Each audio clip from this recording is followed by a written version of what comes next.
Welcome back. This is Ink, and today we have another node voltage problem. In today's problem, we're finding Vx, which is the voltage across the 4 ohms resistor located in the right branch. As always, we choose the node that connects the most component, in this case node V, and we apply KCL at that node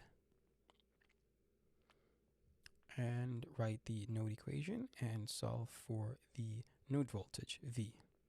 So we indicate that we're using node method, node voltage, and then we write the equation. So as always, reference to ground 0 volts.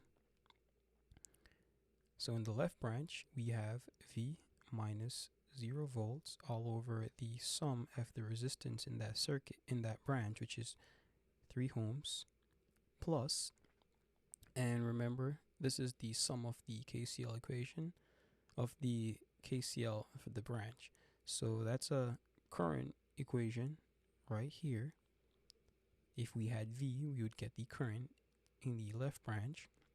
So now because we have the current in the middle branch and that current is flowing opposite to the current flowing from the node, we're going to indicate that with a negative sign. So that's negative 3 amps. Now for the right branch, we have V minus 0 volts, which is ground reference. And the sum of the resistance in that branch, which is 6 ohms, equal to 0. As always, the algebraic sum of current entering a node is equal to 0.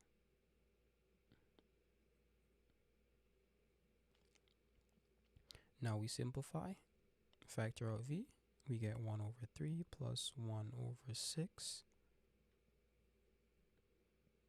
plus negative 3 equals 0. Expression in parentheses simplified to 1/2, 3, and V is equal to 6 volts.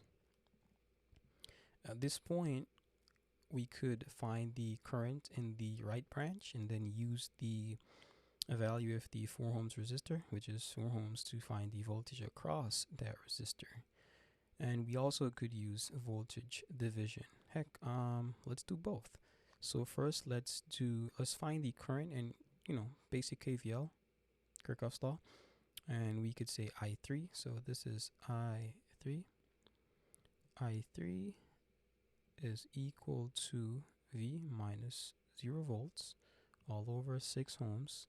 We get that expression from the node equation, and it's just basically voltage over resistance equals current. So 6 over 6, because the node voltage, or the voltage at that node, is 6 volts. So 6 over 6, that's equal to 1 amperes. I3 equals 1 amperes. Thus, Vx, the voltage across the 4 ohms resistor, I times R, I3 times R, which is 1 amps times 4 ohms, which is equal to 4 volts. So Vx is 4 volts using Kirchhoff's law. Now we can use voltage division. So Vx, the targeted voltage, is equal to the targeted resistance. So the resistor that we're targeting, which is the 4 ohms, and that's going to divide all over Rx, which is the targeted resistance. And what if we had like multiple, say for instance we had like 2 more resistor in that branch? It would equal to that would be the Rx plus the sum of the others. So in this case, I'm just going to write this as that all times the voltage at that node, V node, which is equal to 4 ohms divided by 4 ohms plus the sum of the other resistors, not the sum of the resistor. And we're not going to include the 4 ohms in this sum. So in this case, 2 ohms, which is 6 times 6, that cancel, which is equal to 4 volts. So Vx is equal to 4 volts.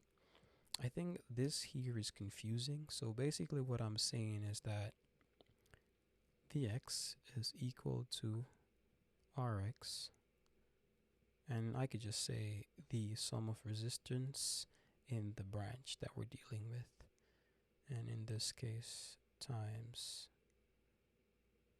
volts, right? So yeah, I think this makes more sense. And that's it. See you in another video. Peace out, guys.